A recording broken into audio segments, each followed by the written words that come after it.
আসসালামু আলাইকুম ৰহমতুল্লাহ বাৰাকাতু। আজি আমি আহিছোঁ কাজিৰঙা ফুৰিবলৈ। ফাইনেলি কাজিৰঙা আহি পালোঁ।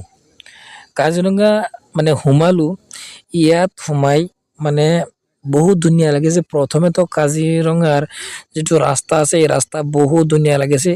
ইয়াত গাড়ী চলাই বহুত ভাল লাগে। বহুত ভাল লাগিছে, বহুত ধুনীয়া লাগিছে। একেবাৰে নো টেনশ্যন হিচাপে গাড়ী চলাব পাৰোঁ ইয়াত। আৰু ইয়াত দেখিব পাৰি যে কাজিৰঙাৰ পাহাৰ বহুত ধুনীয়া, পাহাৰ বহুত ডাঙৰ ডাঙৰ পাহাৰ। আৰু গাড়ী চাইছে কিমান ডাঙৰ পাহাৰ আছে, কিমান ধুনীয়া পাহাৰ কাজিৰঙাৰ। আৰু ইয়াত জীৱ জন্তু দেখিব পাৰিব। কাজিৰঙাৰ যিবিলাক জীৱ জন্তু আছে সেইবিলাক জীৱ জন্তু ইয়াত চাব পাৰিব।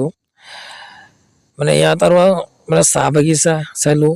চাহ বাগিচা বহুত ধুনীয়া, বহুত ডাঙৰ চাহ বাগিচা চাইছে। ইয়াত হাতী চাইছে, কিমান ডাঙৰ হাতী চাইছে, বহুত ডাঙৰ হাতী।